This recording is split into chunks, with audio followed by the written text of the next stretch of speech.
Hello दोस्तों, स्वागत है आपका हमारे YouTube चैनल डियर टीचर्स पर। अगर आप हमारे चैनल पर पहली बार विजिट कर रहे हैं तो प्लीज़ चैनल को लाइक, शेयर एंड सब्सक्राइब करें। दोस्तों, आज हम बात करेंगे प्राचीन भारत के बारे में। भारत का इतिहास हम जानेंगे। ठीक है, तो भारत का इतिहास आपको भी पता है कि उत्तर में हिमालय से लेकर दक्षिण में समुद्र तक फैला यह जो उपमहाद्वीप है इसको भारतवर्ष कहते हैं। और महाकाव्य और जो पुराण हैं हमारे, उसमें इसको भारतवर्ष कहा गया है, अर्थात भारत का देश कहा गया है।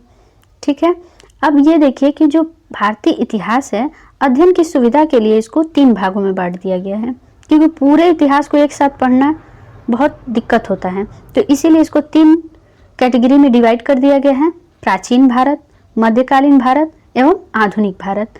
तो हम बात करेंगे प्राचीन भारत की। और प्राचीन भारत के जो इतिहास के स्रोत हैं, कहाँ कहाँ से हमको इतिहास की जानकारी मिलती है, उससे हम शुरुआत करेंगे अपनी टॉपिक की। तो स्रोत में पहला आ जाएगा आपका धर्म ग्रंथ, दूसरा ऐतिहासिक ग्रंथ, विदेशियों का विवरण, पुरातत्व संबंधी साक्ष्य। तो धर्म ग्रंथ यानी जो वेद पुराण हैं, ये सब चीज़ें। ऐतिहासिक ग्रंथ जो पुराणों में लिखा गया है, यही दोनों चीज़ें हो गई। और विदेशियों का विवरण यानी जितने भी विदेशी भारत आए, भारत पर शासन किए और उन्होंने जो किताबें लिखी, उन्होंने उसमें भारत के बारे में बहुत कुछ लिखा, तो उससे जानकारी मिलती है। पुरातत्व संबंधी साक्ष्य यानी पृथ्वी के अंदर जो दबे हुए अवशेष रहते हैं, जो भौतिक रूप से निकाले जाते हैं, उनसे मतलब किसी भी सभ्यता एवं संस्कृति के तथ्यों को उजागर करना ही पुरातत्व संबंधी साक्ष्य कहलाता है। आइए हम अपना पहला पॉइंट देखेंगे। पहला पॉइंट हमारा हो जाएगा धर्म ग्रंथ एवं ऐतिहासिक ग्रंथ से मिलने वाली महत्वपूर्ण जानकारी। तो इसमें देखिए आपका हो जाएगा भारत का सर्वप्राचीन धर्म ग्रंथ वेद है। ठीक है, तो भारत का सर्वप्राचीन जो धर्म ग्रंथ है वो क्या है? वेद है। ओके, जिसके संकलनकर्ता महर्षि कृष्ण द्वैपायन वेद व्यास है, इनका ये पूरा नाम है। और देखिए यहाँ पर दिया है कि जो धर्म ग्रंथ वेद है, इसके संकलन करता है ये, न कि रचयिता। ठीक है, रचयिता नहीं है, ये संकलन करता है। ठीक है, और इनको माना गया है वेद व्यास जी को संकलन करता इसलिए कहा गया है क्योंकि भारतीय परंपरा वेद के अनुसार जो ये वेद हैं, इनको अपौरुषेय कहा गया है। अपौरुषेय मतलब कि किसी भी पुरुष ने इसकी रचना नहीं की है। ठीक है, वेद जो हैं, अब देखिए वेद कितने हैं? तो वेद 4 हैं: ऋग्वेद, यजुर्वेद, सामवेद, अथर्ववेद। ठीक है, इन चारों वेदों को संहिता कहा जाता है। आते हैं हम अपने अगले पॉइंट पर, यानी पहले वेद पर। पहला वेद है हमारा ऋग्वेद। ऋग्वेद जो है भारत का सबसे प्राचीन ग्रंथ है। ठीक है, सबसे प्राचीन ग्रंथ ऋग्वेद है, सबसे पुराना ग्रंथ ऋग्वेद है। ठीक है, और जो ईरानी ग्रंथ है, ईरानी ग्रंथ अवेस्ता जो है, इसकी कुछ बातें ऋग्वेद से मिलती हैं। अवेस्ता जो ग्रंथ है, इसकी कुछ बातें ऋग्वेद से मिलती हैं। और एक बात जान लीजिए कि हिंदी शब्द का पहली बार उल्लेख जो है वो अवेस्ता में मिला गया है। इसी में मतलब स्वर व्यंजन के बारे में, स्वर वर्ग के बारे में जानकारी मिलती है। आइए देखते हैं, ऋचाओं के क्रमबद्ध ज्ञान के संग्रह को ऋग्वेद कहा जाता है। ऋचाओं को क्रमबद्ध किया गया है, वही क्या कहलाता है? ऋग्वेद कहलाता है। आइए देखते हैं हम अपना दूसरा पॉइंट है हमारा, इसमें यानी ऋग्वेद में 10 मंडल हैं, 1028 सूक्तियाँ हैं और 10,462 ऋचाएँ हैं। तो देखिए मंडल हैं, मंडल में सूक्तियाँ हैं और सूक्तियों में ऋचाएँ हैं। ओके, तो ऋचाएँ जो हैं उन्हीं यही क्रमबद्ध हुई हैं और इसे ही ऋग्वेद कहा गया है। अब देखिए ऋचाओं को पढ़ने वाले ऋषि को होत्री कहते हैं। ऋचाओं को पढ़ने वाले ऋषि को क्या कहते हैं? होत्री कहते हैं। यहाँ से भी प्रश्न बनता है कि होत्री किसे कहा गया है? ऑप्शन में दे देगा कि ऋग्वेद पढ़ने वालों को, ऋचाओं को पढ़ने वाले, या यज्ञ कराने वाले, या मंत्रों को गाने वाले। तो ऋचाओं को पढ़ने वालों को होत्री कहा गया है। ऋचाएँ जो हैं, ऋचाएँ क्या हैं? ऋचाएँ जो हैं आपकी वो पद्य में रची हुई वेद मंत्र हैं, पद्य में रचित वेद मंत्र हैं, वही ऋचाएं कहलाती हैं। ठीक है। ऋग्वेद के तीसरे मंडल में सूर्य देवता सावित्री को समर्पित प्रसिद्ध गायत्री मंत्र है। तो पूछ देता है प्रश्न कि जो गायत्री मंत्र है ये किस मंडल में है, तो यह तीसरे मंडल से संबंधित है। ठीक है। तो ये पूछ देता है प्रश्न किस वेद में है, तो ऋग्वेद में है, और ऋग्वेद के किस मंडल में है, तो तीसरे मंडल में है। ये जो गायत्री मंत्र है यह जो है दोस्तों, यह विश्वामित्र द्वारा रचित है, जिसका उल्लेख ऋग्वेद के तीसरे मंडल में मिलता है। अब देखिए 9वां मंडल जो है वो देवता सोम का उल्लेख करता है, यानी जो 9वां मंडल है वो सोमदेव से संबंधित है। अब देखिए प्रश्न बनता है कि 10वां मंडल किससे संबंधित है, तो 10वां मंडल जो है आपका ये पुरुष सूक्त वर्णित, ठीक है, पुरुष सूक्त है, जिसके अनुसार 4 वर्ण हैं, ब्राह्मण, क्षत्रिय, वैश्य, शूद्र। ओके, तो यह 10वें मंडल में यह बताया गया है। चातुर्ष वर्ण यानी 4 वर्णों के बारे में बताया गया है। समाज की कल्पना आदि का स्रोत जो है ये 10वें मंडल में है, और इन्हीं में बताया गया इसी में कि जो ब्रह्मा के पुरुष जो हैं वो ब्रह्मा के क्रमशः मुख, भुजा, जंघा और चरणों से उत्पन्न हुए हैं। ठीक है, तो क्रमशः उत्पन्न हुए, जैसे ब्राह्मण जो है वो मुख से, क्षत्रिय भुजा से, वैश्य जंघाओं से, और जो शूद्र हैं वो चरणों से उत्पन्न हुए, क्रमशः इसीलिए बताया मैंने। ठीक है, कि पहले ये तो मुख हो गया, और फिर क्षत्रिय जो है वो भुजाओं से, वैश्य जंघाओं से, और जो शूद्र हैं वो चरणों से। ओके, आते हैं हम अपने अगले पॉइंट पर। अगला पॉइंट है हमारा कि वामना अवतार के 3 पगों का उल्लेख भी प्राचीनतम स्रोत ऋग्वेद में मिलता है। यानी जो वामन अवतार था विष्णु भगवान का, यानी उनका बालक रूपी अवतार था, तो 3 पगों का उल्लेख इसी में मिलता है। और ये कब हुआ था ये घटना, तो ये त्रेता युग के प्रारंभ में ये घटना घटी थी। तो उसमें 2 पैर में इन्होंने धरती, आकाश और धरती दोनों को माप दिया था, और एक जो पैर था वो जो है बलि के सिर पर था। तो 3 पैरों का इसमें उल्लेख है, एक धरती की तरफ, एक आकाश की तरफ, और एक बलि के सिर पर था। आकाश यानी देवलोक की तरफ, एक धरती पर और एक बलि के सिर पर। ऋग्वेद में इंद्र के लिए 250 तथा अग्नि के लिए 200 ऋचाओं यानी मंत्र जो पद्य में रचित हैं वही ऋचाएं हैं, इन मंत्रों की रचना की गई। तो यहाँ ये पॉइंट पूछ देता है कभी कभी कि इंद्र के लिए कितना है 250 और अग्नि के लिए कितना है 200। तो सबसे अधिक किसके लिए है, इंद्र के लिए, और उसके बाद किसके लिए है, अग्नि के लिए है। ठीक है, आते हैं हम अपने अगले पॉइंट पर। अगला पॉइंट है हमारा यजुर्वेद। यजुर्वेद क्या है, दूसरा वेद है हमारा। ठीक है, देखिए इसमें ये बताया गया है, ये थोड़ा सा देख लेते हैं परिभाषा। स्वर पाठ के लिए मंत्रों तथा बलि के समय अनुपालन के लिए नियमों का संकलन ही यजुर्वेद कहलाता है। यानी यह किससे संबंधित है, यह मंत्र और बलि के समय अनुपालन जो नियम बनाए गए हैं उसी का संकलन यजुर्वेद कहलाता है। ठीक है, और यह जो वेद है यह यज्ञ को समर्पित है। किसको समर्पित है, यज्ञ को समर्पित है। ओके, अब देखिए ये जो वेद है ये कर्मकांड प्रधान है। क्या प्रधान है, कर्म कांड प्रधान है, पूछ देता है ये भी। ओके, अब देखिए अगला पॉइंट देख लीजिए इसमें कि इसके पाठकर्ता यानी संकलन तो हो गया, अब इनका जो पाठ कर रहे हैं, जो पढ़ रहे हैं इसको, तो उसको क्या कहा जाता है, उसको अध्वर्यु कहा जाता है। अध्वर्यु यानी यज्ञ करने वाला। क्या, यज्ञ करने वाला। ओके, पूछ देगा अध्वर्यु का संबंध किससे है, तो अध्वर्यु का जो संबंध है वो यज्ञ करने वाले से है।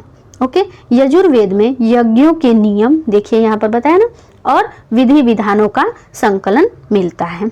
ओके, अब देखिए यहाँ पर क्या है, यह जो वेद है यह वेद गद्य एवं पद्य दोनों में है। ठीक है, यह जो वेद है यह गद्य और पद्य में दोनों में है। यहाँ पर थोड़ा सा देख लीजिए कि ये जो गद्य में मंत्र हैं, इसमें जो मंत्र हैं जो गद्य में हैं उसको यजुस कहा जाता है। क्या कहा जाता है? यजुस। तो जो गद्य में बने हैं मंत्र उसको यजुस कहा जाता है। इससे जो प्रश्न हैं आपको आगे वो भी कराए जाएंगे जो प्रश्न पूछे गए हैं, और इसका पीडीएफ जो है आपको टेलीग्राम पर दे दिया जाएगा। टेलीग्राम चैनल का लिंक आपको डिस्क्रिप्शन बॉक्स में मिल जाएगा। आइए देखते हैं हम सामवेद। अगला वेद क्या है हमारा? सामवेद। ओके, शाम का शाब्दिक अर्थ जो होता है वो होता है गान। क्या होता है? गान। इस वेद में मुख्य रूप से मंत्रों को गाए जाने का, ठीक है, यज्ञों के अवसर पर गाए जाने वाली ऋचाओं यानी मंत्रों का संकलन है। मतलब गान से, गीत से संबंधित है। इसके पाठकर्ता को उद्गाता कहते हैं। देखिए हर जगह पूछा है। जब ऋचाओं को जो पढ़ रहा है उसको क्या कहा गया? होत्री कहा गया। ऋचाओं को जो पढ़ रहे हैं उसको होत्री कहा गया। जो यजुर्वेद में है पाठकर्ता उसको अध्वर्यु कहा गया। ओके, अब देखिए सामवेद में जो पाठकर्ता है उसको उद्गाता कहा गया है। ठीक है, आते हैं अगले पॉइंट पर। देखिए अगला पॉइंट है सामवेद को भारतीय संगीत का जनक कहा जाता है। ठीक है, आते हैं हम अपने अगले पॉइंट पर यानी अगले वेद पर। अगला वेद है हमारा अथर्ववेद। अथर्ववेद जो है हमारा यह सबसे बाद का वेद है। ओके, और जो सबसे पहला और प्राचीन वेद था वो क्या था? ऋग्वेद था, और सबसे बाद का वेद अथर्ववेद। तो आइए इसके बारे में बात करते हैं। इसमें जो है 731 मंत्र हैं और लगभग 6000 पद्य इसमें है। ठीक है, कितने हैं? 731 जो हैं मंत्र हैं और लगभग 6000 पद्य हैं। अब देखिए जो अथर्ववेद है, अथर्ववेद क्या है? यह कन्याओं के जन्म की निंदा करता है। ये इसमें एक पॉइंट है, निगेटिव बातें जो है इसमें बताई गई हैं। अब देखिए अगला पॉइंट है हमारा, इस वेद में महत्वपूर्ण बात यह है कि इसमें सामान्य मनुष्यों के विचार एवं अंधविश्वासों का विवरण मिलता है। यानी मनुष्यों के जो विचार हैं नए नए वो एवं जो अंधविश्वास हैं उनके बारे में इसमें बताया गया है। अगला पॉइंट है हमारा, इसमें देवताओं की स्तुति के साथ चिकित्सा, विज्ञान और दर्शन के भी मंत्र हैं। ठीक है, देवताओं की स्तुति के साथ साथ चिकित्सा, विज्ञान और दर्शन के भी मंत्र हैं। इसमें जो है मानव जीवन के सभी पक्षों का जो है वर्णन किया गया, विवरण दिया हुआ है अथर्ववेद में। अब देखिए अगला पॉइंट हमारा है, अगला पॉइंट है हमारा, इसमें मानव जीवन के सभी पक्ष जैसे गृह निर्माण, कृषि उन्नति, रोग निवारण, वनस्पति एवं औषधि, साप वशीकरण यानी जादू टोना आदि का विवरण दिया गया है। ओके, अब देखिए अगला पॉइंट इसमें अथर्ववेद में देखिए वही बातें हैं। अथर्ववेद में कुछ मंत्रों में जादू टोने का भी वर्णन किया गया है। पूछ देगा जादू टोना या वशीकरण का संबंध किस वेद से है? तो अथर्ववेद से है। अब देखिए अगला पॉइंट है हमारा, अथर्ववेद में परीक्षित को कुरुओं का राजा कहा गया। तो जो परीक्षित थे वो किसके बेटे थे? तो ये थे अभिमन्यु। महाभारत में जो अभिमन्यु हैं, सुभद्रा एवं अर्जुन के पुत्र अभिमन्यु एवं उत्तरा उनकी पत्नी, अभिमन्यु एवं उत्तरा के पुत्र का नाम क्या था? परीक्षित था। ठीक है, इसे ही परीक्षित को ही कुरुओं का राजा कहा गया। और इसमें देखिए एक पॉइंट है, कुरु देश की समृद्धि का अच्छा चित्रण मिलता है कि कुरु राज्य जो था वो बहुत समृद्ध था। ठीक है, अब देखिए इसमें है एक पॉइंट, इसमें सभा एवं समिति को प्रजापति की 2 पुत्रियां कहा गया। पूछ देता है कि सभा एवं समिति जो है किस वेद से संबंधित है, किस वेद में इनके बारे में बताया गया है? तो अथर्ववेद में सभा एवं समिति के बारे में बताया गया है। आते हैं आगे, हम कुछ प्रश्न हैं उनको करते हैं।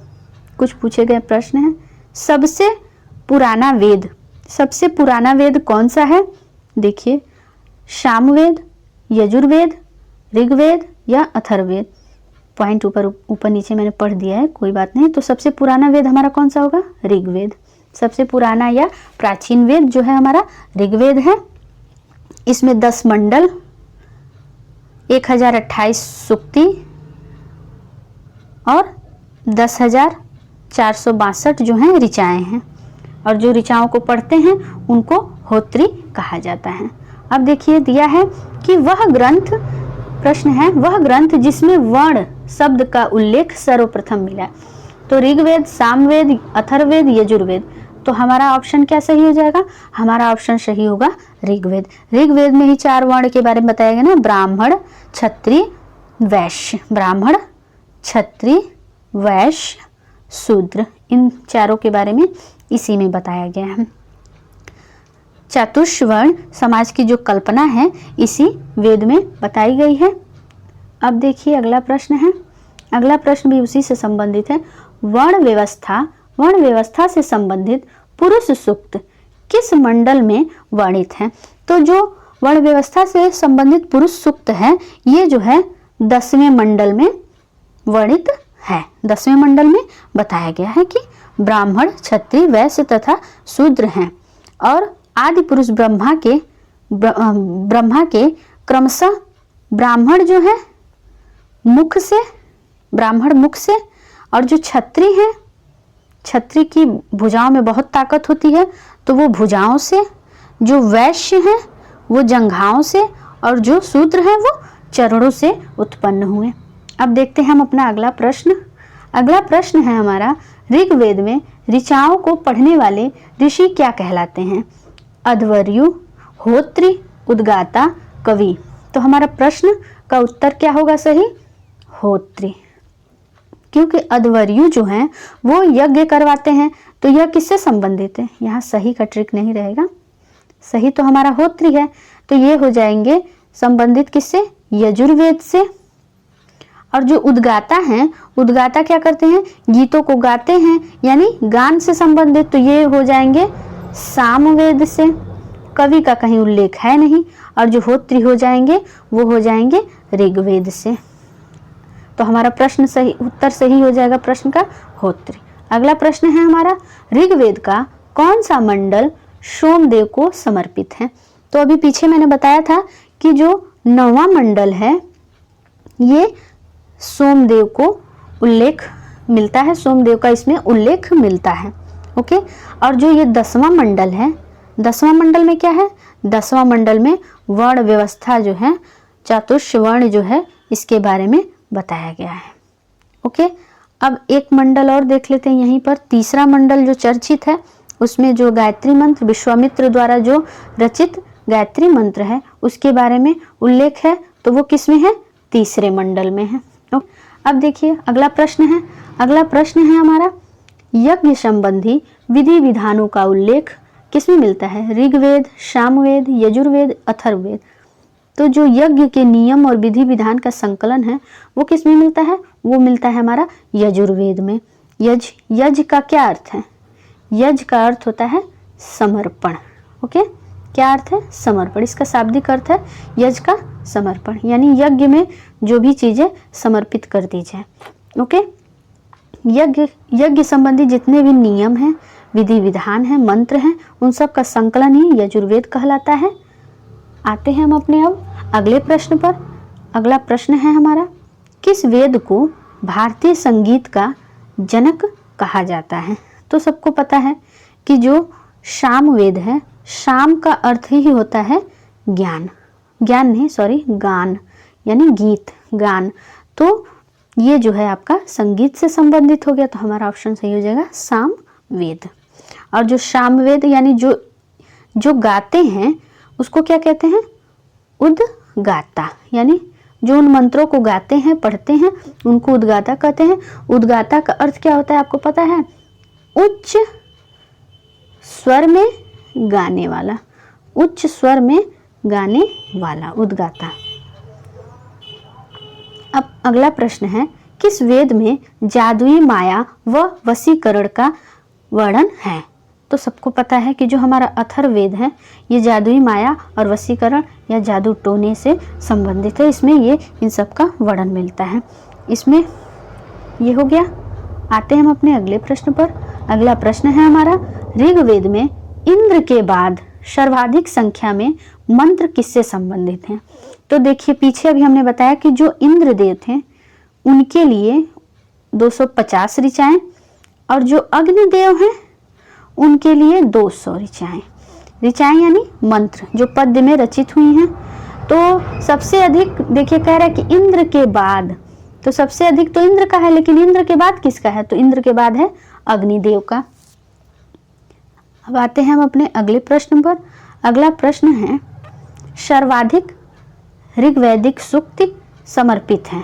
सर्वाधिक ऋग्वैदिक सूक्त किसको समर्पित है? तो अभी मैंने बताया कि किसकी ऋचाएं सबसे अधिक थी? 250 किसकी ऋचाएं थी? तो 250 जो ऋचाएं थी वो इंद्रदेव के लिए थी। तो सर्वाधिक सूक्त इन्हीं को समर्पित हुई, इंद्रदेव को। आते हैं हम अपने अगले प्रश्न पर। अगला प्रश्न है हमारा आयुर्वेद अर्थात जीवन का विज्ञान का उल्लेख सर्वप्रथम मिलता है। तो कहाँ मिलता है? आयुर्वेद और जीवन का विज्ञान, रोग निवारण, वनस्पति एवं औषधियों का ज्ञान, इन सभी के बारे में विवरण जो है आपको मिलेगा किसमें? अथर्ववेद में। ओके, मनुष्यों के विचारों का जो है ये मिलता है अथर्ववेद में। अब आते हैं, देखिए प्रश्न अगला है हमारा, किस वेद को ब्रह्मवेद की संज्ञा दी गई है? तो जो आपका अथर्ववेद है इसी को ब्रह्मवेद की संज्ञा दी गई है। ये भी इम्पोर्टेंट प्रश्न था। आज का सेशन हमारा यहीं समाप्त होता है। वीडियो अच्छा लगा हो तो please like, share and subscribe और बेल आइकन को जरूर दबाएं, जिससे कि वीडियो के नोटिफिकेशन सबसे पहले आपको मिले और इस वीडियो के जो PDF है आपको टेलीग्राम पर दे दिया जाएगा। मिलते हैं अगले वीडियो में कुछ महत्वपूर्ण बातों के साथ। तब तक के लिए धन्यवाद।